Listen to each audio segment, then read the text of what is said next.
Nah, apakah sekali lagi, apakah yang membantu gereja-gereja yang makmur, yang tidak menurun pendapatannya? Ternyata tidak. Yang membantu gereja lain juga gereja yang kekurangan atau berkurang. Perhatikan kembali yang banyak membantu, ya, itu gereja-gereja yang kehilangan pendapatan 41 sampai 60% dan yang kehilangan pendapatan 1 sampai 40%. Yang tidak berkurang pendapatannya atau meningkat justru lebih rendah daripada kedua kelompok ini. Kalau yang menurun 60% lebih ya kita paham lah.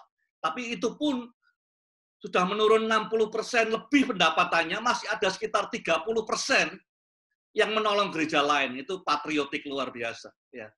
Saya bangga jadi bagian daripada gereja seperti ini. Bahwa semakin banyak generasi mudanya ternyata juga semakin generous, semakin holistik, semakin berbaur dengan masyarakat. Jadi mungkin sangat bagus, misalnya gereja mulai memikirkan anak muda bukan sebagai liability, bukan cost, tetapi adalah aset untuk bisa membuat gereja lebih generous, lebih holistik, lebih berbaur dengan masyarakat.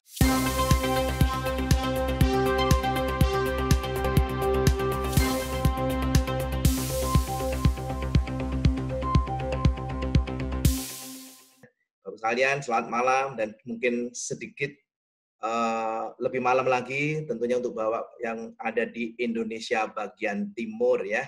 Saya berharap kira-kira 1,5 jam ini menjadi seminar yang bisa memberikan berkat buat hamba Tuhan, majelis, pengurus gereja, dan semua stakeholder gereja masing-masing. Sehingga pelayanan gereja menjadi semakin efektif dan juga pelayanan gereja membuat spiritual semangatnya semakin meningkat. Bapak sekalian, pertama-tama saya atas nama Bilangan Research Center ingin mengucapkan banyak terima kasih kepada setiap hamba Tuhan yang telah menjadi responden dari survei ini.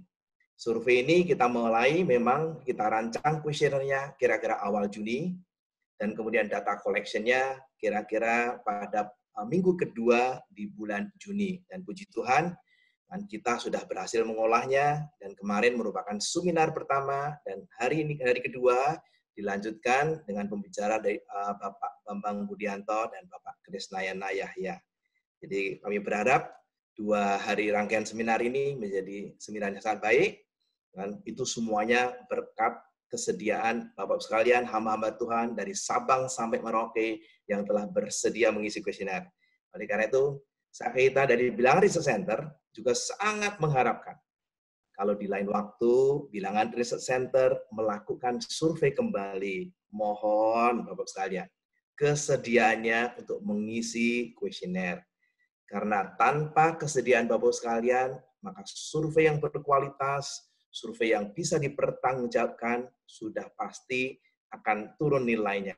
Oleh karena itu, partisipasi Bapak sekalian untuk survei-survei mendatang kami sungguh nantikan. Sehingga BRC bersama dengan Bapak sekalian sebagai responden bisa menjadi berkat besar.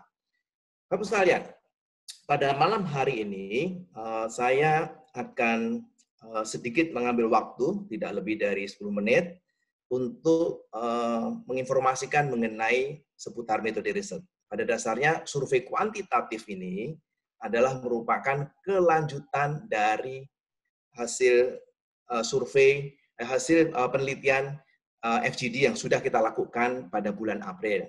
Yang sudah pernah kita presentasikan, saya yakin Bapak sekalian yang mungkin malam hari ini juga ikut seminar, mungkin pernah juga ikut seminar kita, yaitu 7 tantangan yang dihadapi gereja selama pandemi. Dan survei inilah merupakan survei kuantitatif, kelanjutan daripada survei kualitatifnya. Nah, mari kita lihat slide pertama, Bapak sekalian. Jadi ada 3 slide saja yang mau saya sharingkan. Jadi buat Bapak sekalian sebagai pengantar sebelum Pak Bambang dan Pak Krisna menyajikan slide-slide dan hasil presentasinya, mungkin mengingatkan. Saya yakin mungkin sebagian dari Bapak sekalian tidak mengikuti seminar di hari pertama, maka saya coba flashkan kembali, saya remind kembali, terutama untuk mereka yang sudah mengikuti, dan buat yang tidak mengikuti, mudah-mudahan nanti dengan slide-slide sederhana ini bisa memberikan gambaran pemahaman yang lebih jelas pada saat membaca hasil survei yang dipaparkan oleh Pak Bambang dan Pak Krisna. Jadi sekalian, kan, saudara-saudara yang terkasih dalam Kristus, desain riset kita adalah survei kuantitatif. Jadi dari hasil FGD yang kualitatif, kemudian kita kuantitatifkan. Mungkin sama seperti Albert Einstein yang berkali-kali mengucapkan, kalau kita bisa mengkuantitatifkan, mengatakan sesuatu dengan angka, pemahaman, pengetahuan kita sudah pasti bisa lebih dalam. Oleh karena itu, mudah-mudahan dua rangkaian penelitian ini dari kualitatif dan kuantitatif akan memperkaya kita. Demikian juga nanti BRC, sangat mungkin ke depan kita akan menambahkan berbagai seminar dengan mengundang para praktisi sehingga menjadi satu case study yang menarik. Kemudian populasinya adalah gereja-gereja di Indonesia yang terletak di kota, Bapak sekalian. Jadi letaknya ada di kota. Maka kalau hasilnya agak bias di kota, nanti Bapak sekalian bisa lihat seperti kemarin. Ternyata cukup banyak yang sudah punya komisi digital, cukup banyak yang sudah melakukan digitalisasi, itu karena memang hamba Tuhan yang kita tanyakan, yang mengisi kuesioner ini adalah hamba Tuhan yang melayani gereja-gereja kota, tidak di desa, ya, dan berasal dari semua aliran, baik mainstream, gereja kesukuan, baik Injili, maupun Pantekosta karismatik. Oleh karena kuantitatif, maka instrumennya adalah kuesioner, Bapak sekalian. Kemudian metode pengumpulan datanya adalah online survey. Di masa lalu, online survey memang satu tantangan. Seringkali pengalaman saya pribadi, sudah 25 tahun bersama dengan Frontier Group yang saya pimpin, saya kadang-kadang sedikit alergi dengan online survei. Kenapa? Hasilnya kadang-kadang kurang akurat. Tapi puji Tuhan, justru selama pandemi ini, ternyata survei online akurasinya relatif sangat baik sekali. Dan mungkin karena juga hamba Tuhan yang mengisi kuesioner ini, mereka mengisi dengan sungguh-sungguh, dan BRC melihat bahwa hasil survei kali ini sungguh-sungguh dapat dipertanggungjawabkan. Tingkat reliability-nya atau tingkat akurasi sangat baik. Kita sudah melihat berbagai hasil dan sangat konsisten. Mudah-mudahan ini juga memberikan semacam rasa tanggung jawab Bilangan Research Center bahwa kita akan memberikan hasil survei yang baik, yang akurat, yang bisa dipertanggungjawabkan. Kemudian sampling metode adalah purposive stratified random sampling. Kita katakan stratified karena kita punya strata atau stratanya. Apa stratanya? Strata yang penting dalam hal ini adalah koridor dan aliran. Ini dua strata. Tujuan strata adalah supaya hasil survei bisa kita nikmatin dan kita mendapatkan insight yang lebih dalam lagi. Jadi koridornya kita bagi tiga, yaitu Jabodetabek, Jawa, dan luar Jawa. Nanti kita bisa lihat apa perbedaan yang di Jabodetabek, apa yang terjadi di Jawa, dan apa yang terjadi di luar Jawa. Jadi Pak Bambang dan Pak Krisna, beberapa slide-nya akan melakukan cross-tabulasi dengan koridor dan juga aliran. Sekali lagi, aliran tujuan kita bukan untuk membanding-bandingkan mana yang lebih baik, mana yang lebih superior. Saya yakin di mata Tuhan sama, tapi ini merupakan proses pembelajaran. Kita belajar apa yang sudah baik dari gereja lain atau sinode lain. Nah, itulah tujuannya. Nah, Bapak sekalian, slide yang kedua, saya flashkan sedikit dari beberapa profil respondennya. 80% respondennya adalah pria, 20% wanita. Dan ini wajar ya, tidak ada di slide ini. Tapi kita tahu hamba Tuhan di Indonesia memang majority adalah pria. Dan biasanya setiap kali BRC melakukan survei, kira-kira 75-80% adalah pria. Dan kemudian 20%, 30% adalah wanita. Jadi kalau kita perhatikan koridornya, Jabodetabek 31,7%, kemudian Jawa 29,8%, dan luar Jawa 38,5%. Dan alirannya mainstream, ya, beberapa gereja kesukuan misalnya ada di sana, kemudian Injili, kemudian Pantekosta karismatik. Walaupun di Indonesia mayoritas memang adalah kelompok mainstream secara jumlah jemaat, tetapi karena kita melakukan surveinya di kota, maka kita putuskan untuk mengambil setiap aliran relatif cukup berimbang. Nah, inilah profil responden. Dan dari segi usia, itu kira-kira yang paling banyak adalah usia 35-55 tahun. Jadi 70% lebih responden hamba Tuhan. Jadi yang Bapak sekali masih ingat, yang mengisi adalah hamba Tuhan. Jadi mohon maaf kalau kemarin mengisi itu jemaat, itu datanya tidak kita pakai. Supaya dengan suara hamba Tuhan, apa yang hamba Tuhan isi dari survei ini, kemudian bisa memberikan hasil yang sangat baik mewakili gereja. Karena mereka lebih tahu apa yang terjadi dengan gerejanya. Nah, total respondennya 561. Dengan demikian, errornya kira-kira sekitar 4,5%. Ya, orang menyebut margin of errornya sekitar 4,5%. Nah, slide ketiga terakhir sebelum Pak Bambang sama Pak Krisna akan mempresentasikan Bapak sekalian, saya ingin memberikan gambaran. Jadi Bapak sekalian, mohon pada malam hari ini tidak perlu merekam, dan juga mungkin kalau mau screenshot silahkan, tapi hasil surveinya akan kita compile. Yang kemarin sama yang hari ini kita akan emailkan sesuai dengan registrasi Bapak sekalian pada hari Sabtu. Ya, doakan supaya panitia mampu melakukan kompilasi dan hari Sabtu atau mungkin sebelumnya mudah-mudahan bisa kita kirimkan kepada Bapak sekalian untuk dinikmati. Maka kalau hari ini begitu banyak angka-angka yang dilihat, jangan khawatir kalau sedikit miss, kita nanti tetap akan mengirimkan, bisa dipelajari. Kemarin bersyukur malam kemarin saya sudah mempresentasikan hasil survei yang ada di sebelah kiri, ya, jadi metodologi seperti hari ini, kemudian digitalisasi pelayanan gereja.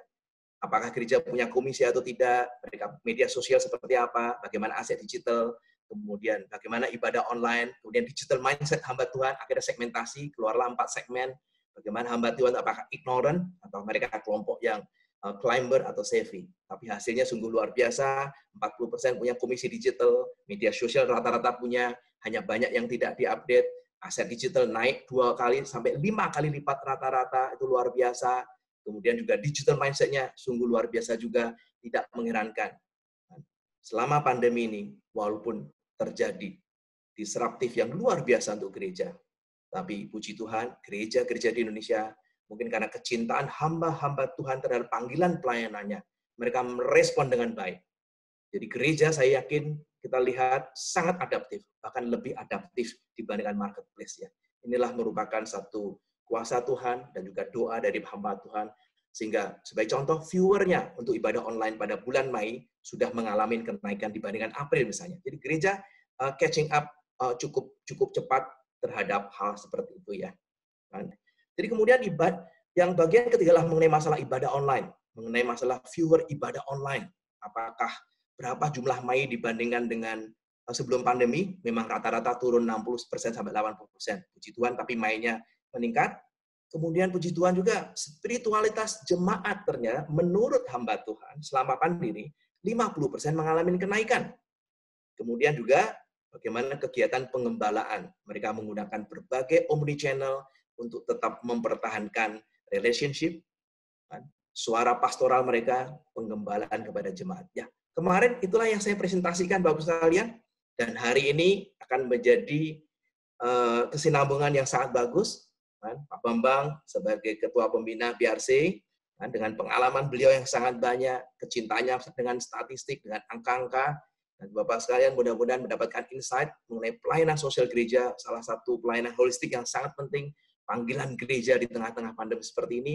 Dan Pak Krisna, kita tahu, ahli statistik, dosen ITS, akan mempresentasikan dinamika keuangan gereja. Jadi Bapak sekalian, mudah-mudahan angka-angka ini bisa memberikan gambaran yang sangat bagus buat kita semuanya. Mungkin sama seperti nama bilangan ya.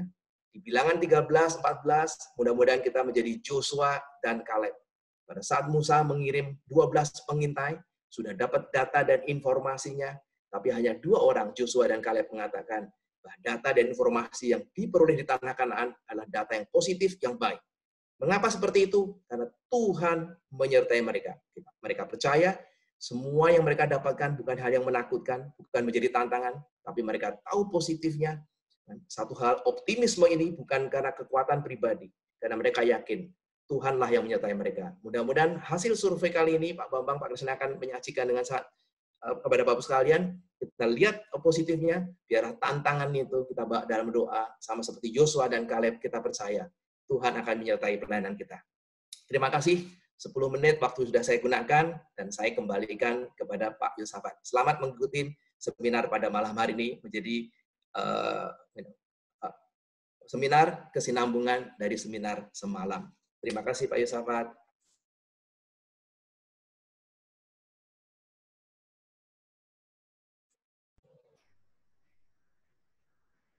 Baik Bapak Ibu sekalian, kita langsung akan mendengarkan paparan dari Bapak Bambang Budianto. Kami persilahkan.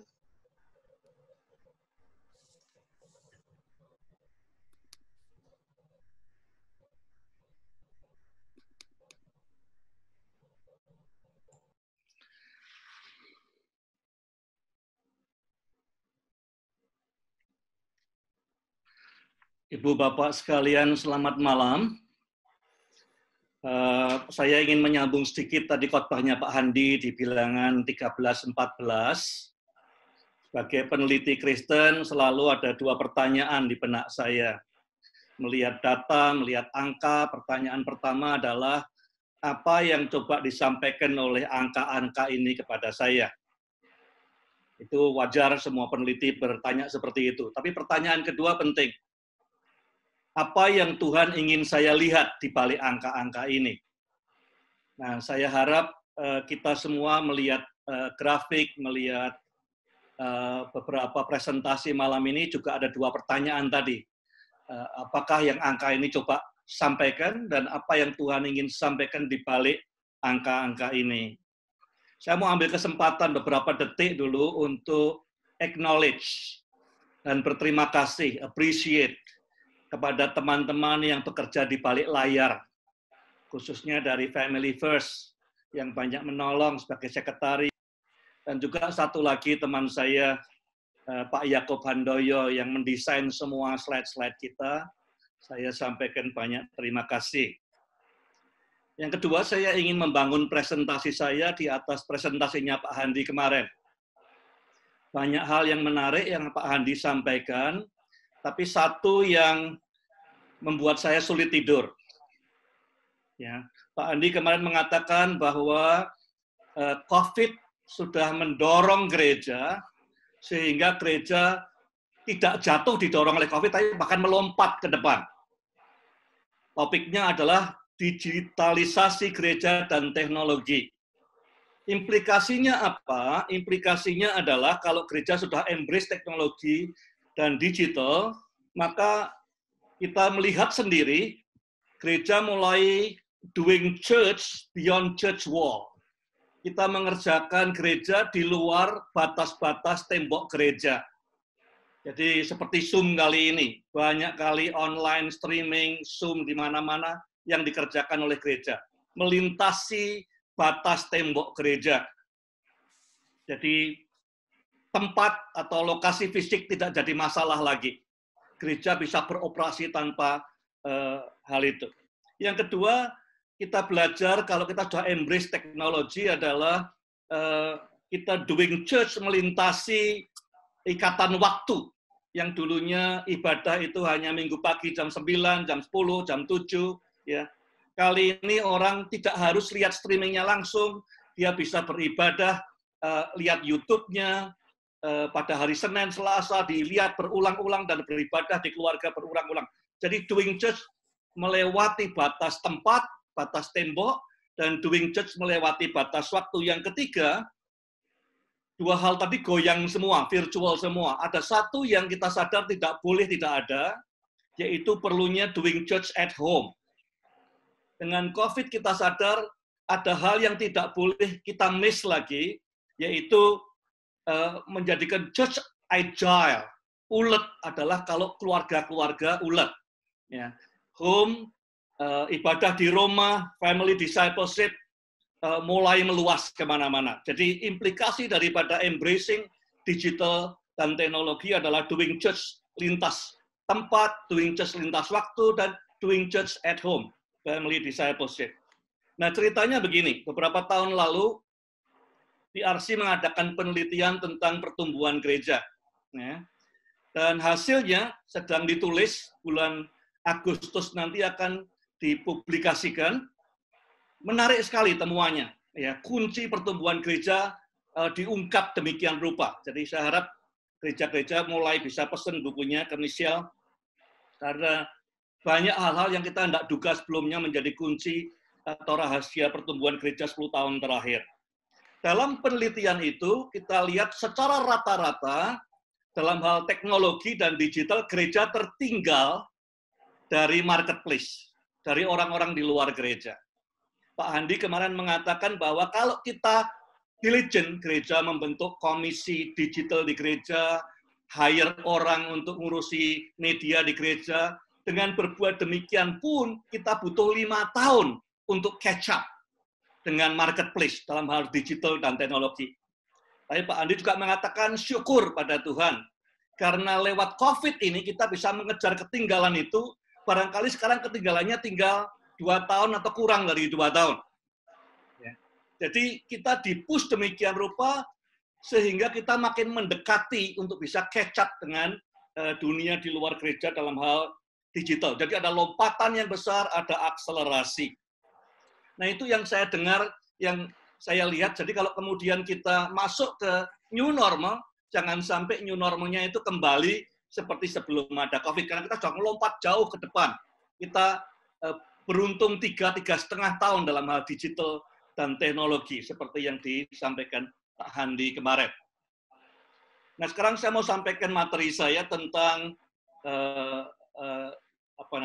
keterlibatan sosial gereja, ya, dan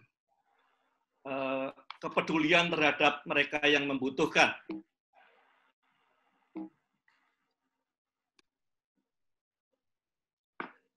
Nah, menarik sekali dari responden yang masuk, ini luar biasa. Ya. Kalau saudara hitung, maka ada sekitar 94,7%. 94,7%, 72,6% dan 22,1%, itu 94,7% gereja di perkotaan di Indonesia melakukan kegiatan sosial untuk membantu orang yang membutuhkan. Nggak ada comparable-nya dalam sejarah gereja. 94,7% gereja di kota berbuat sesuatu, bukan soal nasi bungkusnya, bukan soal superminya, tapi motivasi di baliknya. Care kepada orang yang membutuhkan.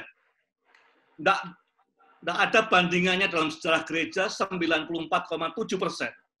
72,6% diantaranya, antara 5,6% diantaranya, langsung dinikmati oleh orang-orang di luar gereja.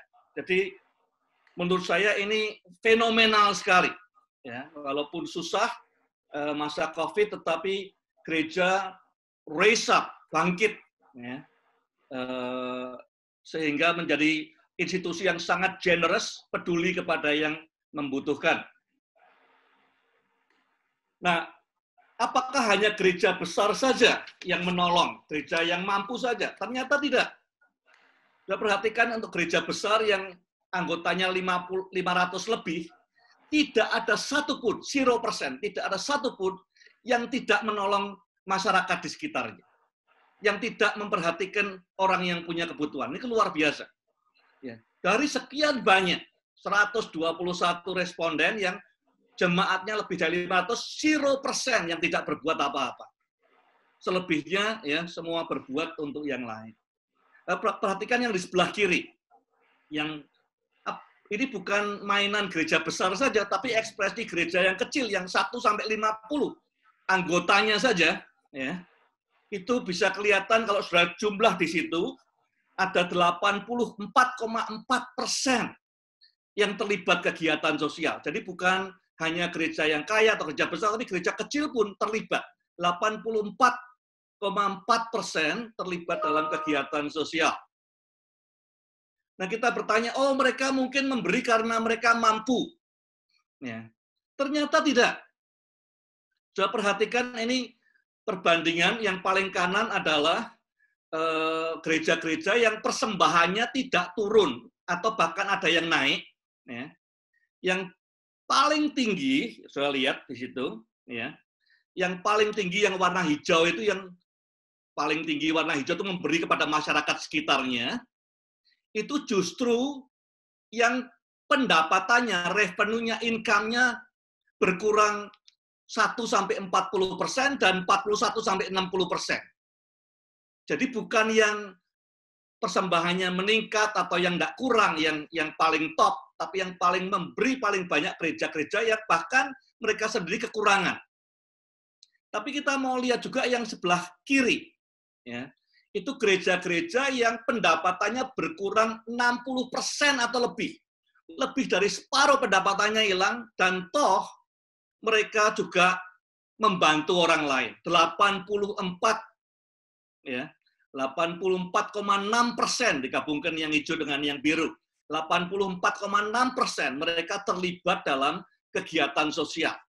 Jadi gereja ini betul-betul menghidupi perintah Tuhan di masa COVID ini. Pada saat mereka sendiri kekurangan, pendapatannya berkurang 60%, justru mereka tunjukkan generosity dan care dan love dan peduli kepada masyarakat di sekitarnya. Intensitasnya kayak apa? Ya, ini dipecah dari intensitas, ada sekitar, kalau sudah lihat daripada slide ini, digabungkan yang bar yang dua sebelah kanan, yang mengadakan kegiatan sosial, membantu orang miskin, jemaat yang membutuhkan 3 kali atau lebih, ya, 3 kali atau lebih selama 2 bulan 1 minggu, itu artinya tiap 3 minggu sekali ada aktivitas, ya kalau 3 kali, kalau 5 kali ya berarti tiap minggu dan segala macam. Itu ada 3 dari antara 5, jadi 60%, ya, 3 di antara 5 gereja di kota, tidak hanya sekali 2 kali pedulinya, tapi berkali-kali. Ya, paling jarang 3 minggu sekali, tapi ada yang 10 kali, ada yang 8 kali, dan segala macam. Jadi 3 di antara 5. Nah, kalau kita lihat lagi, ini kita lihat gereja-gereja yang punya jemaat kaum muda banyak atau sedikit punya pengaruh. Ya, coba perhatikan yang warna ungu saja, itu yang purple, yang saya lingkari. Yang paling kanan, ya, itu adalah gereja yang punya anggota di bawah 20 tahun lebih dari 30%. Kemudian yang tengah 11-30%, yang kiri 0-10%. Saudara lihat progression-nya. Semakin banyak kaum mudanya, ternyata gereja semakin generous, semakin giat, semakin holistik, semakin peduli dengan masyarakat sekitarnya.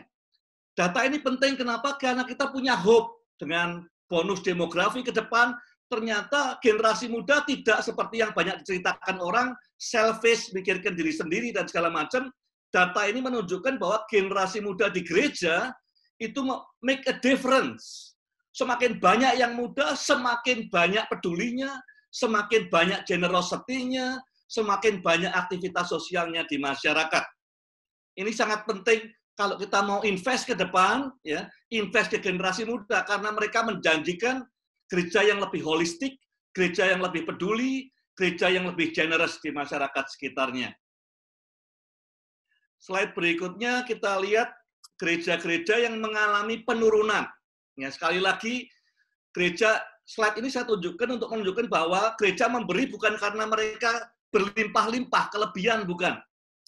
Lihat kembali yang warna ungu, yang purple itu, yang top, yang paling tinggi di bar yang warna ungu, bukan yang tidak berkurang persembahannya, bukan yang meningkat persembahannya, tetapi yang berkurang 41-60%.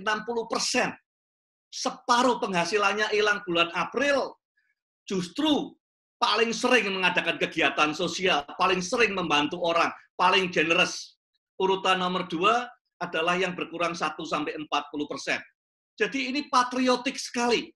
Kalau orang baca data ini, wah, mereka memberi bukan karena kelimpahannya, memberi bukan karena sisanya, kelebihannya, tapi di dalam penderitaan mereka, gereja-gereja ini, yang berkurang 41-60% itu justru mereka memberi lebih daripada yang lain, memberi lebih daripada yang pendapatannya meningkat sekalipun.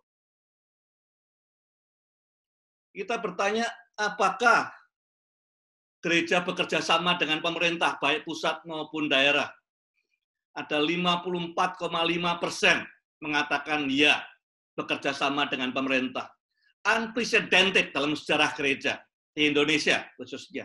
Ada 54, lebih dari separuh gereja responden di kota bekerja sama dengan pemerintah. Ya, membangun hubungan, relationship dengan pemerintah baik di pusat maupun di daerah. Pertanyaan berikutnya, apakah gereja mendukung bekerja sama dengan institusi sosial lainnya? Rumah sakit, klinik, komunitas sosial yang lain. 56,3, lebih dari separuh mengatakan ya. Kalau dulu gereja hanya mikir semua kegiatan di dalam gedung gereja, sekarang lebih dari separuh gereja di kota menolong rumah sakit, klinik, dan segala macam. Jaringan sosial, sekolah, yang bisa melipat kali gandakan investasi mereka dalam meresponi COVID. Pertanyaan berikutnya, apakah dalam meresponi COVID, gereja bekerja sama dengan agama-agama lain, organisasi dari agama lain? Separuh atau hampir separuh, 49% berkata ya. Ya. Hampir separuh gereja responden mengatakan kami bekerja sama dengan lintas iman, lintas agama dalam action dialogue, ya. Bersama-sama peduli kepada masyarakat. Ini bangun jembatan tidak hanya pada pemerintah, tidak hanya pada institusi sosial, tapi juga dengan agama-agama lain. Ya. Kemitraan-kemitraan yang belum pernah terjadi dalam tingkat seperti ini. Kemudian ini yang menarik lagi, apakah selama pandemi ini gereja memberikan bantuan kepada gereja lain yang membutuhkan? Jawabannya 54,5% berkata ya, lebih dari separuh ya. Gereja-gereja responden ini mengatakan ya, kami mengeluarkan uang, mengeluarkan tenaga, teknologi, menolong gereja-gereja yang lebih sulit daripada kami. Mereka bukan kelebihan, mereka bukan makmur, tapi mereka merasa ada yang lain yang bisa ditolong. Ya, 54,5%. Lah yang menarik kalau kita bagi per koridor, yang paling tinggi ya, gereja yang menolong gereja lain ada di Jawa, di luar Jabodetabek. Ya, dugaan saya mungkin karena di Jawa kebanyakan gereja-gereja kecil mungkin minoritas ya, dibanding gereja di luar Jawa, atau ada sebab lain kita perlu selidiki, tapi yang menarik Jawa di luar Jabodetabek paling banyak gereja nolong gereja lain. Ya, hampir 2/3 atau 3/5-nya dari gereja-gereja di Jawa membantu gereja lain. Nah, apakah sekali lagi apakah yang membantu gereja-gereja yang makmur, yang tidak menurun pendapatannya? Ternyata tidak. Yang membantu gereja lain juga gereja yang kekurangan atau berkurang. Perhatikan kembali yang banyak membantu ya, itu gereja-gereja yang kehilangan pendapatan 41-60% dan yang kehilangan pendapatan 1-40%.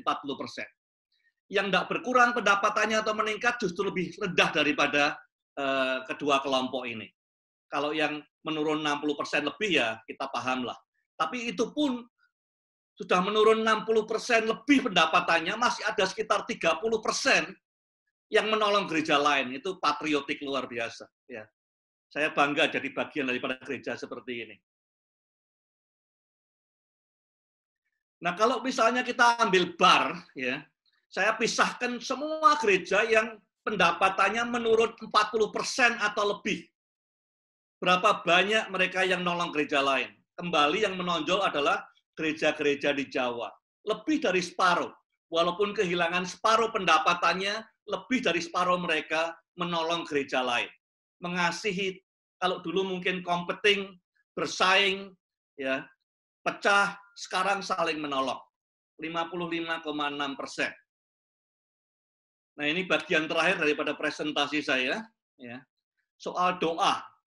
Kita tahu sepanjang sejarah gereja, doa banyak mengawali pembaharuan gereja, doa mengawali kegerakan dalam kekristenan. Nah, selama pandemi ini, ya, kalau saudara perhatikan, selama COVID ini, ada 84%. Ya. 84% yang gereja-gereja yang ikut doa bersama, lintas gereja, lintas denominasi, lintas aliran. Ya. 85%, hanya 16% yang tidak pernah ikut.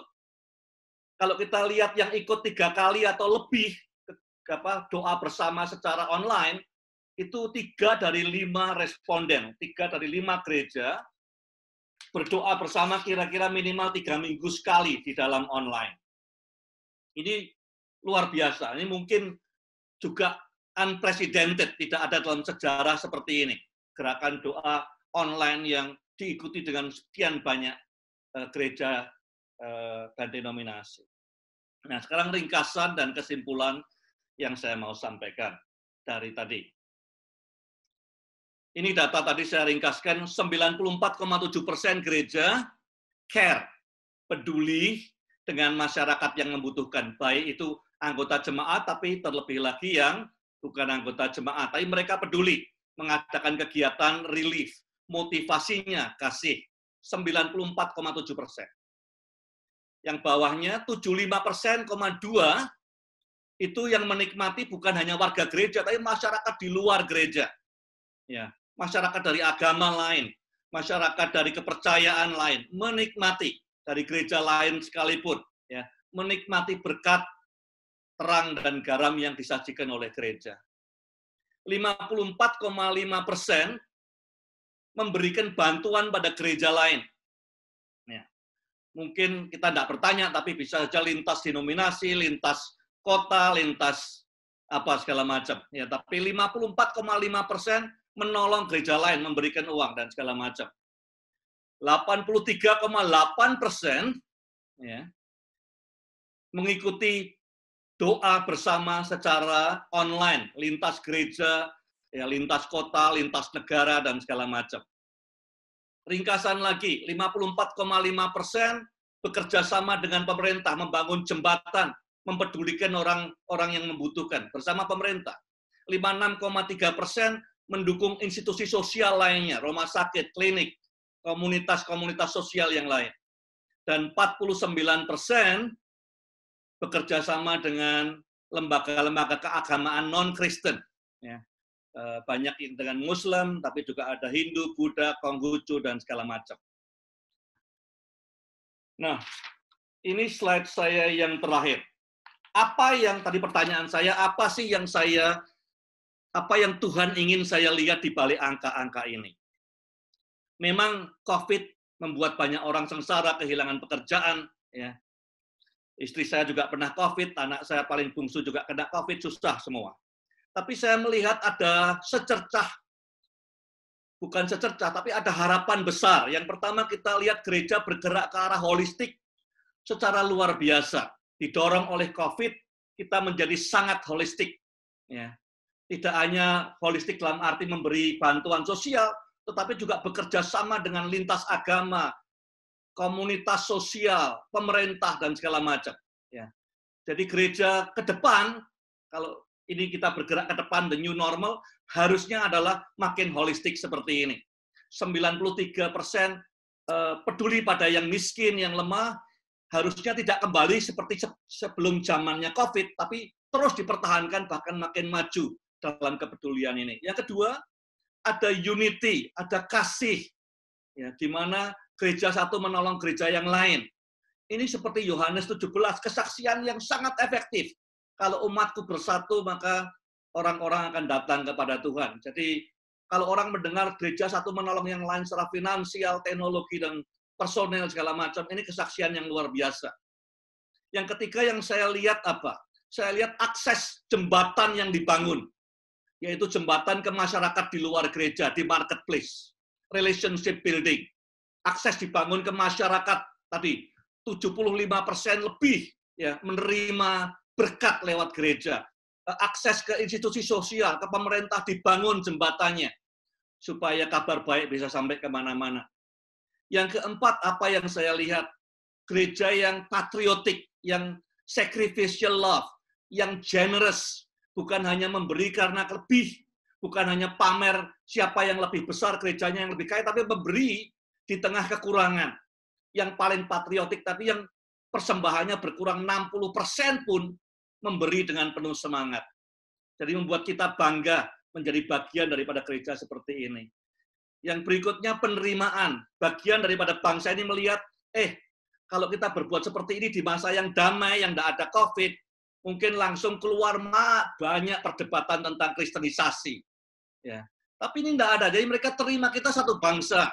Ya, semua memberi, membantu yang lain dan segala macam. Bagian daripada bangsa diterima oleh lingkungan kita. Dan yang terakhir, kita lihat kegerakan doa. 83%, ya, dikatakan selama 2,5 bulan terakhir terlibat dalam aktivitas doa dan online di mana-mana, lintas gereja, lintas negara, lintas denominasi dan segala macam. Dan itu adalah landasan buat kebangunan atau kebangkitan gereja. Saya ingin sampaikan pertanyaan penutup. Jadi dengan semua tanda-tanda ini, saya baca angka-angka ini demikian. Ya. 6 hal ini saya baca lewat angka-angka tadi, memberi saya pengharapan. Yang penting adalah bagaimana gereja kemudian meresponi COVID ini. Jangan sampai kita kembali hilang semua ini, hal-hal yang Tuhan sudah kerjakan dalam gereja selama COVID, kemudian kita boleh kembali beribadah dan segala macam new normal, kemudian kita kembali ke kebiasaan kita yang lama lagi, yang tidak peduli, yang kurang peduli, yang tidak menolong gereja lain dan segala macam. Jadi perlu berdoa sungguh-sungguh dan perlu berhati-hati. Dari presentasi Pak Andi kita didorong kayak ada lompatan 3,5 tahun ke depan, masuk ke the next church, gereja berikutnya, gereja yang digital. Saya kisah dengan presentasi ini pun sama, kita didorong jauh ke depan menjadi gereja yang holistik, yang di tengah masyarakat, yang patriotik, yang punya akses kemana-mana, dan yang mengandalkan Tuhan dalam doa. Terima kasih. Ini sekian presentasi saya. Kesempatan berikut ini adalah membicarakan dinamika keuangan. Sangat berkaitan dengan apa yang dipresentasikan Pak Bambang, yang menggambarkan bahwa hampir pasti karena kita masuk ke digital church, maka ada banyak investasi baru. Ada banyak tekanan-tekanan mengadakan sarana dan support untuk menjalankan peran gereja yang baru. Mungkin sebagian besar tidak pernah membayangkan harus melakukan kebaktian online. Ya. Nah, ini yang seringkali tentu ini pertama di luar perencanaan. Dan pasti gereja sudah bikin rencana 2020 ini di tahun 2019 lalu. Ya.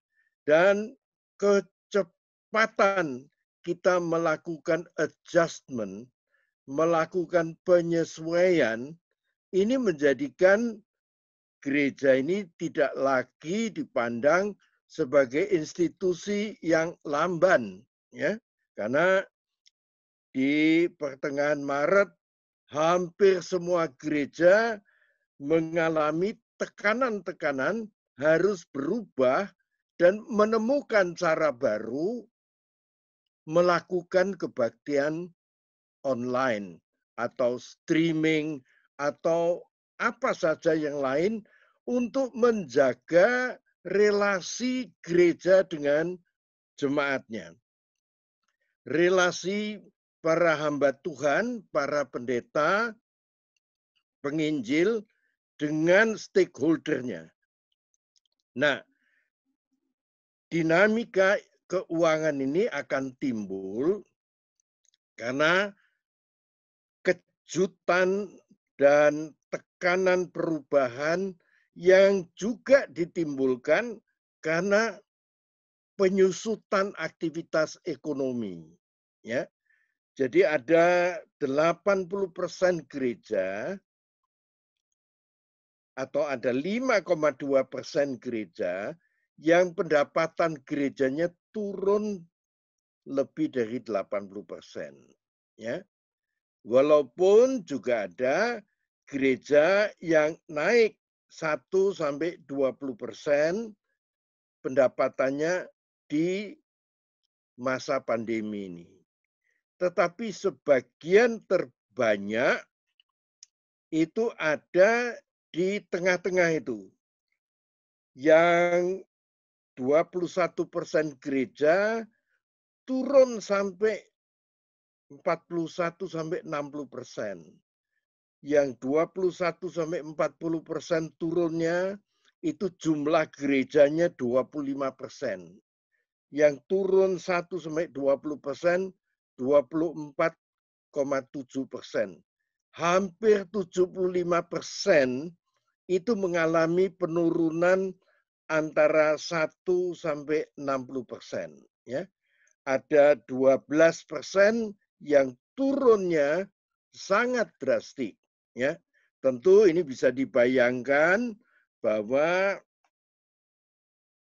niat untuk berkembang, niat untuk nambah aktivitas, niat untuk ini tiba-tiba terhenti dan planning di awal tahun hampir pasti tidak tercapai karena perubahan yang mendadak, dan mulai April hampir semua gereja yang sudah punya sarana digital melakukan kebaktian online, ya. Dan kita melihat ini pendapatan gereja yang sama atau meningkat cuma 16%. Tetapi hampir semuanya melakukan sarana menjaga keterlibatan relasi antara gereja dengan jemaatnya. Nah, kita tentu lihatnya bahwa profil ini menggambarkan bahwa kebaktian, kehidupan gereja tidak hanya karena ada uang, tetapi tekad untuk menjamin connectedness, keterhubungan dengan jemaat, itu menjadi sebuah kekuatan. Dan ini tentu hamba-hamba Tuhan dan mungkin majelis gerejanya itu masih serius, masih committed, masih bertahan menjadi pelaku dari tanggung jawab membangun relasi dengan jemaatnya. Nah, di secara koridor kita lihat bahwa yang turun di atas 40% itu cukup tinggi di semua wilayah. Ya. Memang di Jawa 28,8% dan di luar Jawa lebih tinggi 35,5%. Ya. Nah, ini mau menceritakan bahwa di tengah penurunan pendapatan, aktivitasnya masih jalan. Ya, bahkan tadi digambarkan masih bisa memberi peduli sosial pada masyarakat di luar gereja. Ya. Nah, ini tentu memberikan sebuah keterangan yang sangat berharga bahwa gereja adalah institusi yang dibangun untuk punya kepedulian besar pada masalah-masalah sosial di sekeliling kita. Nah, dalam praktek kita juga lihat ya bahwa gereja yang jumlah jemaatnya itu kecil, itu memang bagian dari gereja yang mengalami penurunan terbesar. Ya.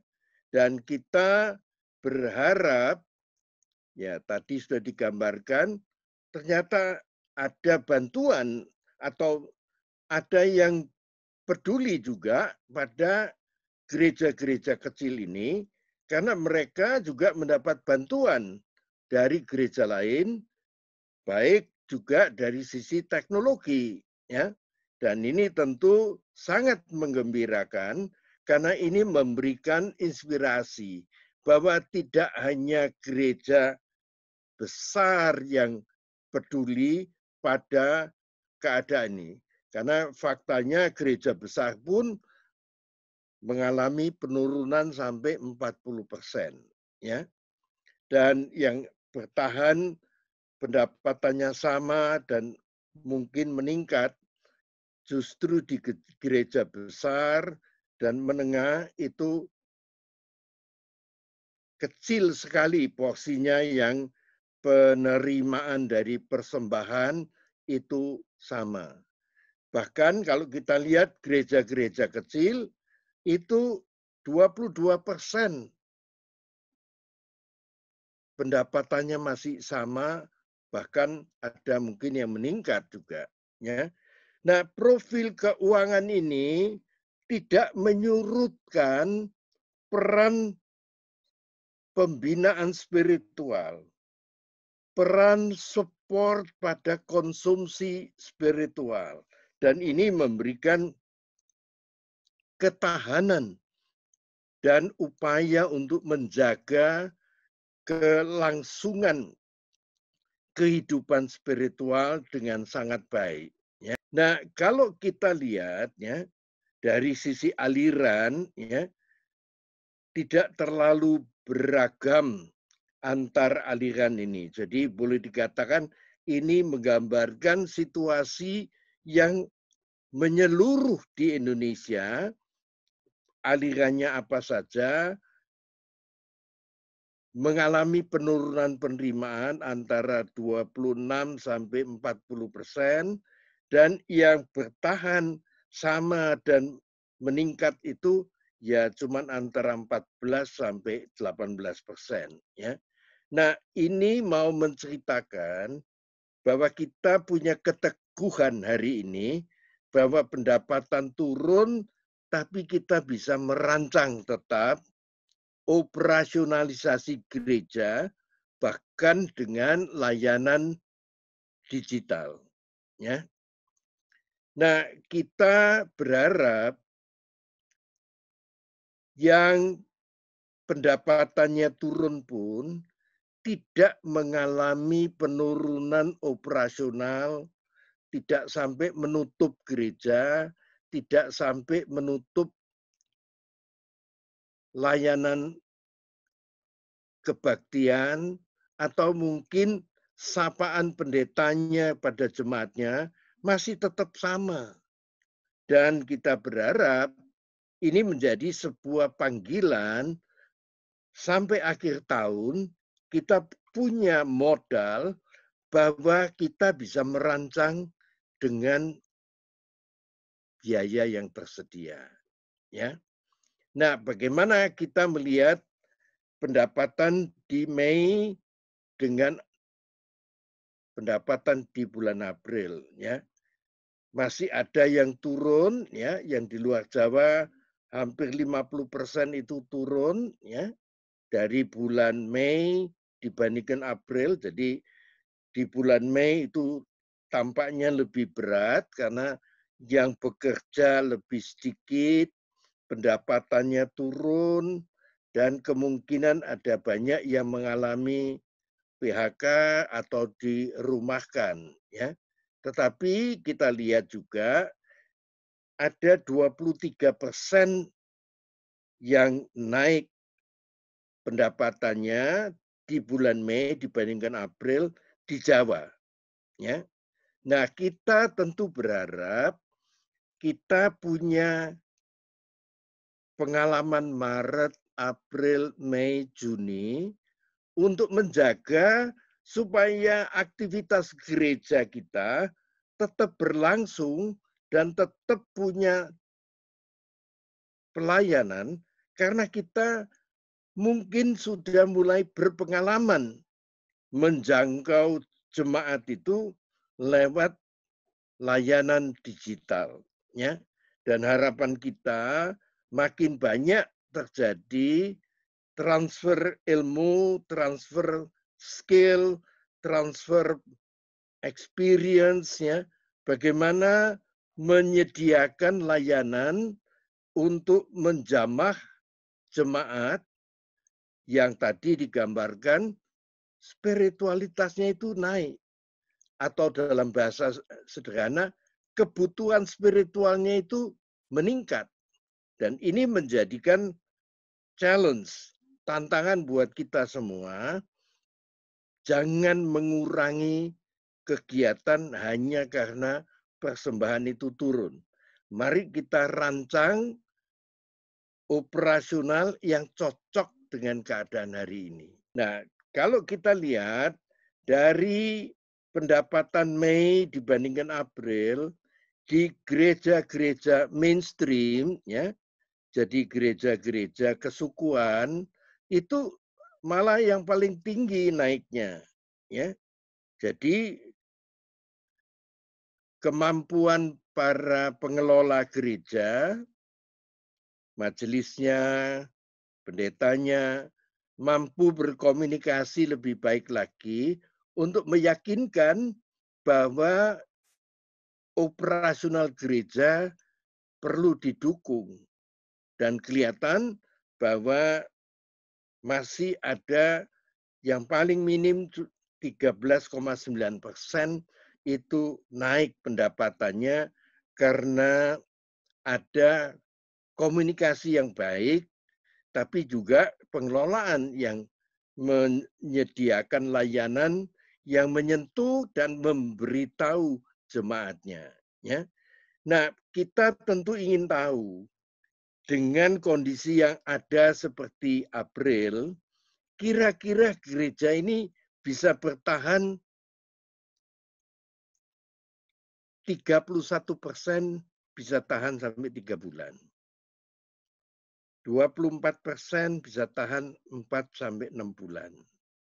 Dan bahkan yang lebih dari 1 tahun ada 27,6%. Ya. Artinya mereka punya sumber daya dan facilities yang memungkinkan mereka bertahan operasional seperti bulan April. Ya. Nah, kita tentu berharap makin lama skill-nya makin baik, mungkin planning-nya makin baik, dan harapan kita apa? Cakupan layanannya juga makin banyak. Ya. Dan dengan begitu yang kita berharap manajemen keuangan menjadi sesuatu yang baru.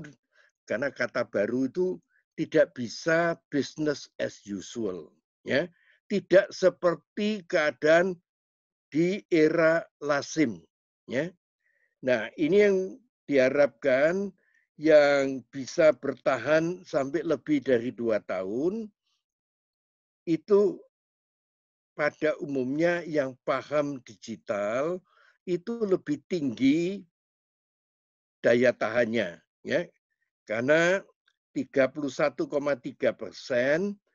di yang paling kanan itu mampu bertahan melewati kebutuhan operasional gerejanya sampai lebih dari 2 tahun, ya. Dan kita berharap pengetahuan kita dan pengalaman Maret, April, Mei sampai Juni ini akan mampu mempertajam cara mengelola kegiatan gereja berbasis digital ini. Ya. Dan tentu kalau diperlukan suatu saat diperlukan mungkin workshop atau sharing gitu. Bagaimana cara gereja itu menurunkan biaya tapi meningkatkan jangkauan pelayanannya. Ya. Nah, tentu kita menganjurkan juga makin banyak edukasi dan gereja membuka saluran-saluran pembayaran digital untuk penerimaan persembahan. Ya. Nah, ini mungkin mulai dengan membuka bank account yang bisa diakses. Yang kedua, mungkin berlangganan QR code, ya, sehingga mata uang digital itu bisa dikirimkan lewat sarana-sarana digital, ya, tidak hanya lewat bank. Nah, ini menjadi pergumulan sekaligus tantangan supaya kita bisa mengkomunikasikan berapa sih biaya operasional gereja ini menjalankan layanan-layanan online, ya. Mungkin ada konsultasi online, mungkin ada persekutuan keluarga online, ya. Dan kita bisa membangun ketahanan-ketahanan spiritual di tengah keadaan-keadaan seperti hari ini, ya. Nah, kita harapkan bagi mereka yang masih punya tantangan untuk belajar, menaikkan skill, menurunkan biaya, ini tentu akan bagus kalau banyak yang sharing, ya. Bagaimana mereka bisa bertahan kebutuhan operasional gereja, ya. Dan tentu saya sudah banyak dengar bagaimana gereja menghadapi perubahan, ya. Nomor satu adalah cut, potong semua kegiatan yang tidak menimbulkan akses pada jemaat yang banyak, ya.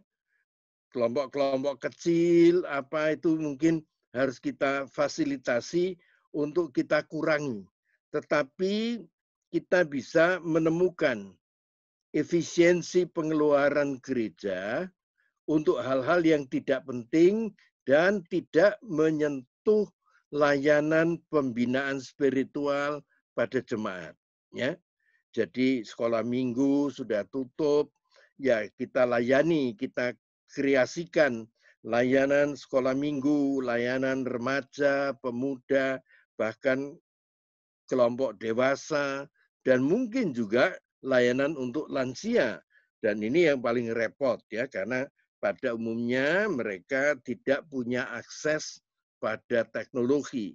Tetapi mungkin ada cara bisa mengajak mereka punya akses pada rekaman-rekaman.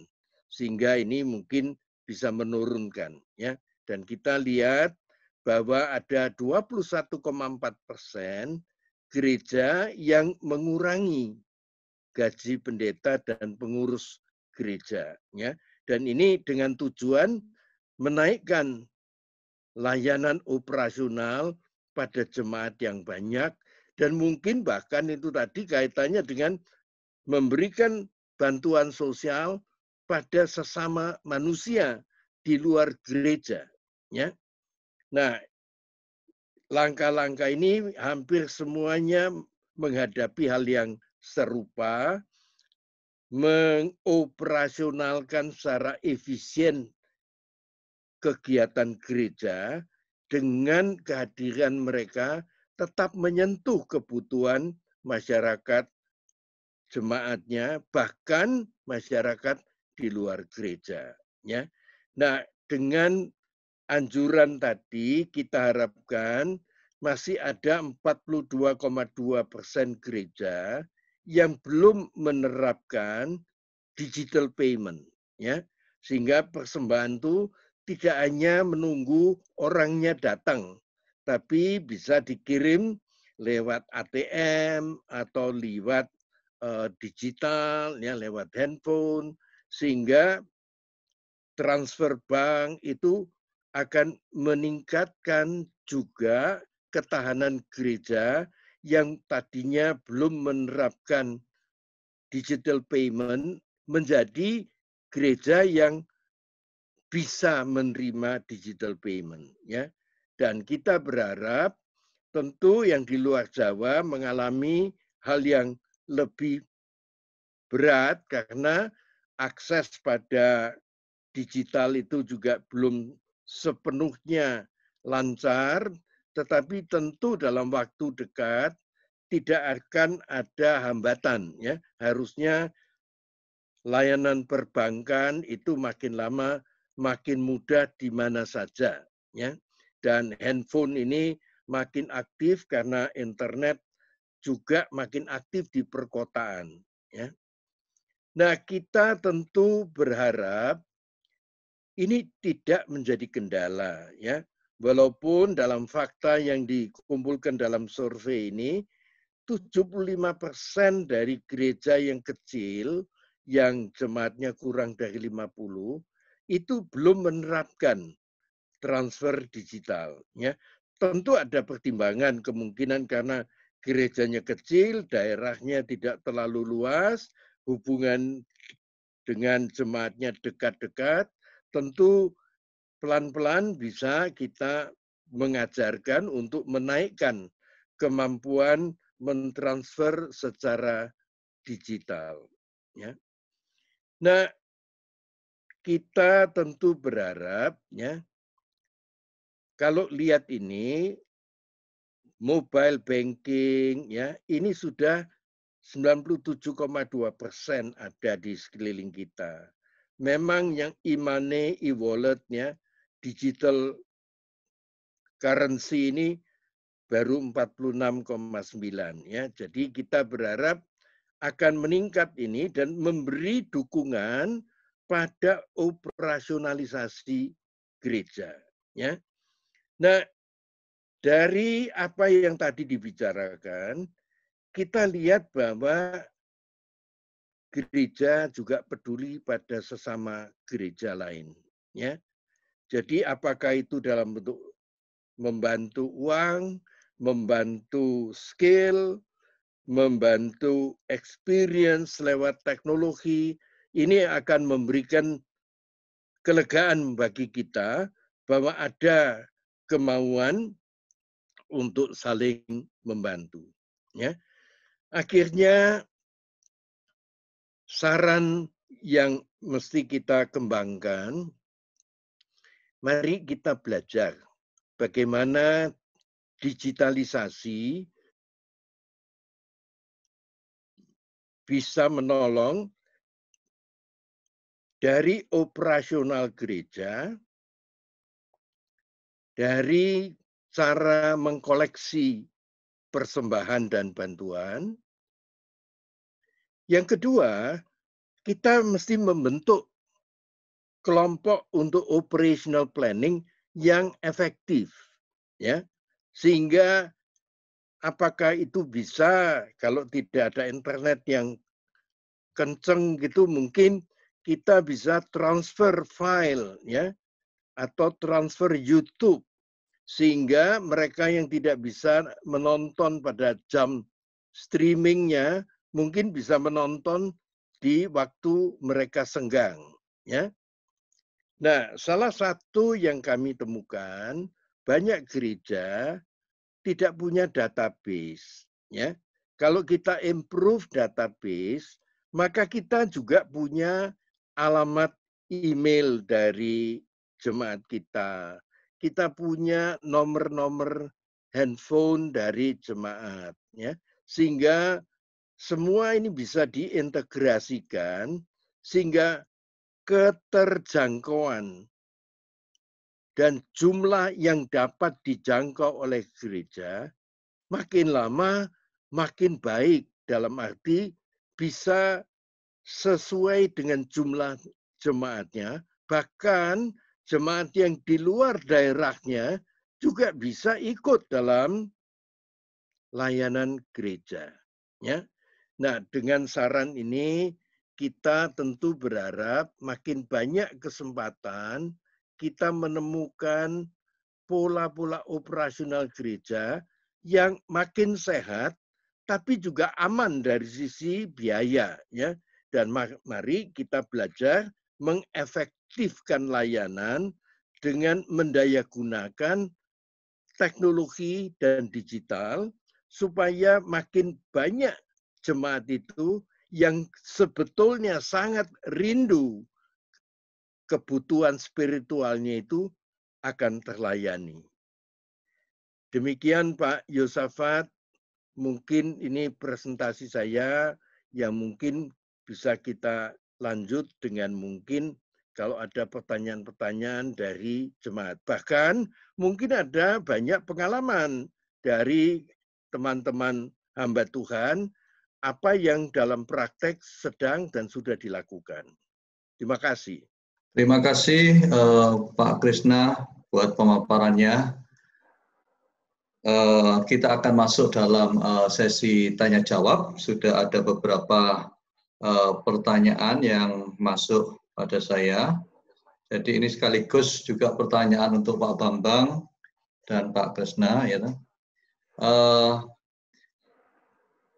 Dari hasil survei ini, apakah kita berani mengatakan bahwa ibadah online yang saat ini dilakukan menjadi embrio lahirnya virtual church di masa mendatang?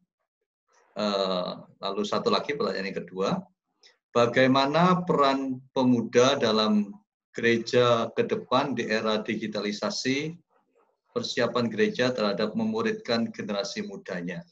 Jadi ini ditujukan ke Pak Bambang. Silakan, Pak.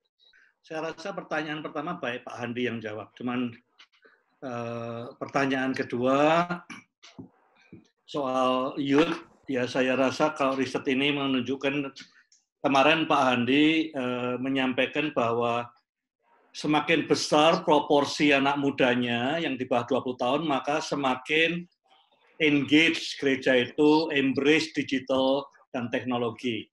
Hari ini saya sampaikan datanya mengatakan bahwa semakin banyak anak mudanya dalam gereja, tidak hanya, biasanya kalau itu sudah lumrah, anak muda dengan digital, dengan teknologi, tapi ini juga yang membuat temuan ini aneh tapi bagus adalah bahwa semakin banyak generasi mudanya ternyata juga semakin generous, semakin holistik, semakin berbaur dengan masyarakat.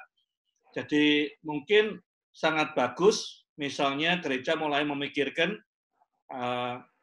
anak muda bukan sebagai liability, bukan cost, tetapi adalah aset untuk bisa membuat gereja lebih generous, lebih holistik, lebih berbaur dengan masyarakat. Saya kira itu jawaban saya. Pak Andi mau jawab yang soal future church, digital church? Ya, mungkin singkat saja. Saya juga mohon maaf ya, internet saya tadi drop. Saya pakai saluran internet lain. Mungkin ini terlalu banyak orang Zoom ya. Tadi saya juga terpental. Mudah-mudahan Pak Yusafat bisa kembali lagi. Jadi Bapak sekalian, kalau saya pribadi ditanyakan melihat tren seperti ini, dan berbagai survei yang dilakukan, apalagi dengan lompatan digital yang tadi Pak Bambang sudah streskan beberapa kali, jawabannya yes. Saya punya keyakinan nanti sekitar, let's say mungkin 3 tahun, 5 tahun lagi, akan terjadi virtual church. Tidak bisa dihindari. Nanti ada hamba-hamba Tuhan yang muda, yang punya banyak follower, yang di akun Instagramnya, di Facebooknya, di YouTube-nya, tiba-tiba mereka menyadari bahwa fellowship, persekutuan orang-orang yang beriman itu tidak perlu gedung fisik gereja. Dan suatu hari pasti menginspirasi. Kenapa? Saya punya keyakinan karena kita lihat dunia marketplace misalnya.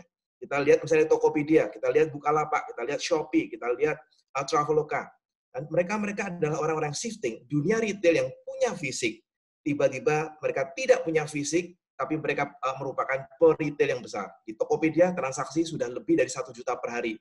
Kebetulan Frontier Group, saya supply email untuk mereka, jadi saya ngikutin perkembangan seperti ini. Jadi yang saya khawatirkan, one day memang, akan terjadi virtual church, di mana gereja hanya merupakan salah satu physical presence-nya. Jadi utamanya adalah physical, tapi ada juga beberapa gereja yang melakukan kombinasi ya. Jadi mereka tetap ibadah online, virtual, tapi kemudian mereka akan punya banyak center-center. Kenapa? 3-5 tahun lagi banyak properti kosong. Kesempatan yang luar biasa, gereja akan punya cabang-cabang kecil dan digunakan live streaming dan mereka akan mendirikan. Jadi mungkin O2O lebih tepat kalau di gereja. Jadi tetap virtual church, tapi ada physical presence-nya. Tapi saya yakin tidak bisa dihindarin ada beberapa persekutuan yang sifatnya virtual. Dan di Amerika pun banyak diramalkan, diprediksi akan beberapa muncul virtual church. Tapi dugaan saya 5 tahun ke depan tentunya tidak akan besar ya, karena mereka memiliki kekurangan dalam hal socializing dan sebagainya. Itu jawaban saya singkat. Mohon mungkin beberapa pertanyaan malam hari ini bisa ditujukan Pak Bambang sama Pak Kresna ya. Terima kasih. Oke, terima kasih Pak Andi. Pertanyaan berikutnya. Apakah secara teologis dapat disebutkan bahwa gereja di masa penderitaan lebih baik dari masa-masa yang nyaman dan aman? Apa implikasi bagi teologi kemakmuran? Sekaligus satu lagi pertanyaan yang lain. Penerimaan yang menurun, apa mungkin karena jemaatnya sendiri tidak merasa disapa? Karena gerejanya sibuk yang lain, sehingga mereka mengalihkan persembahan ke gereja lain. Mungkin yang terakhir mungkin untuk Pak Krisna kali ya. Yang pertama untuk Pak Bambang, silakan Pak. Oke, terima kasih Pak Hans. Jadi mungkin saya jawabnya bukan secara teologis, tapi secara sejarah. Kita melihat setiap kali gereja itu menghadapi challenge yang besar, maka biasanya kualitas imannya jadi lebih baik. Kemajuan-kemajuan gereja itu dicapai seringkali di saat gereja dalam tekanan yang besar, seperti gereja-gereja awal. Tapi juga kita ngalami. Saya buat penelitian dulu di Solo tahun 2000 setelah kerusuhan tahun 98, di mana berbagai pembakaran gereja kerusuhan membuat gereja bertumbuh dengan luar biasa di berbagai tempat. Jadi mungkin ini menurut saya adalah belajar dari sejarah. Juga kejadian di Korea juga sama, tapi begitu gereja mengalami kemakmuran, mengalami kenyamanan, biasanya terjadi imannya jadi turun. Ya, jadi yang mengalahkan gereja seringkali bukan aniaya, bukan senjata, bukan penderitaan, tapi seringkali justru kenyamanan dan rutinitas yang seringkali membuat kita lengah. Itu saja jawaban saya. Baik, terima kasih Pak. Silakan Pak Krisnayana. Ya, ini kita belajar ya, bahwa penyelenggaraan operasional gereja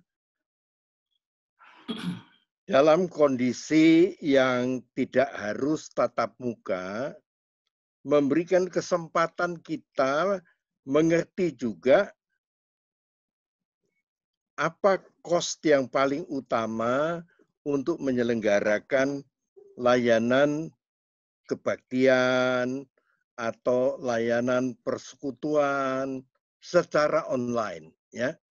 Dan ini tentu memberikan semacam pilihan yang membuat ke depan gereja harus berpikir bagaimana memelihara jemaatnya, tapi pada saat yang sama juga punya program untuk pemuritan, punya program untuk menghadapkan jemaat itu dalam kehidupan real, ya. Sehingga harapan kita ada new experience dengan keadaan ini dan ada keyakinan bahwa pengurangan itu sebagian terbesar itu karena persoalan ekonomi, ya, daya beli. Tetapi juga ada tugas baru dari gembala sidang atau pimpinan gereja untuk berkomunikasi lebih baik lagi. Bagaimana dalam keadaan operasional ini gereja juga punya program sosial, peduli orang lain, ya. Yang kedua, gereja punya cara menyapa jemaat, ya. Dan itu ada segmennya karena kebiasaan punya sekolah minggu, remaja, pemuda, ya, wanita, dan ini mesti dicarikan cara punya segmentasi pelayanan yang efektif, ya. Tidak perlu lagi atau tidak harus dalam kondisi semuanya face to face. Nah, tentu ada pertimbangan-pertimbangan yang harus dipikirkan bagaimana kita menjangkau kelompok-kelompok yang rentan teknologi, ya. Mungkin yang di atas 50 atau yang tidak punya pengalaman atau habit teknologi, apakah bisa diajarkan? Karena kalau punya gadget atau punya handphone itu mestinya masih bisa diajarin, ya. Dan dengan begitu tidak ada lagi orang tidak bisa mencari firman Tuhan. Tidak ada lagi hambatan untuk orang tidak menguasai kadar spiritualitas yang dibutuhkan hidupnya pada saatnya, ya. Nah, ini yang membuat tentu program komunikasi dari gereja ke jemaatnya. Karena dianggap, oh enggak ada kebaktian kok narik persembahan. Ya, mesti diceritakan bahwa ada biaya tetap yang harus dibayar gitu ya. Listriknya, gereja, air minumnya, ya itu tetap bayar. Nah, ini mungkin ada pola yang harus kita bangun ya. Tentu juga ada pola bagaimana kita menolong jemaat kita punya pekerjaan. Karena kalau itu terjadi, maka gereja sangat holistik melakukan layanan pada jemaatnya. Demikian Pak Hans. Ya, terima kasih Pak Krisnayana. Terima kasih juga Pak Bambang.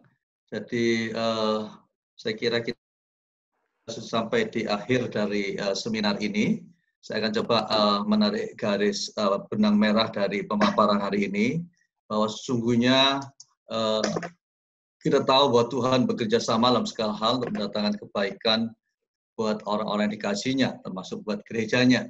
Justru di tengah pandemi COVID-19 ini kita melihat bahwa bukan saja sebagaimana kemarin dipaparkan, bahwa gereja mengalami percepatan dalam digitalisasi pelayanan, tapi hari ini kita dibawa melihat bahwa gereja justru telah melakukan satu pelayanan yang holistik dan menunjukkan sikap patriotisme dan generosity yang luar biasa, baik kepada masyarakat maupun kepada sesama anggota gereja. Bahkan di tengah kekurangan sekalipun, justru gereja tetap menyatakan dirinya sebagai garam dan terang bagi dunia ini. Dan sesungguhnya gereja juga dibawa pada satu dimensi baru dalam situasi yang berat ini.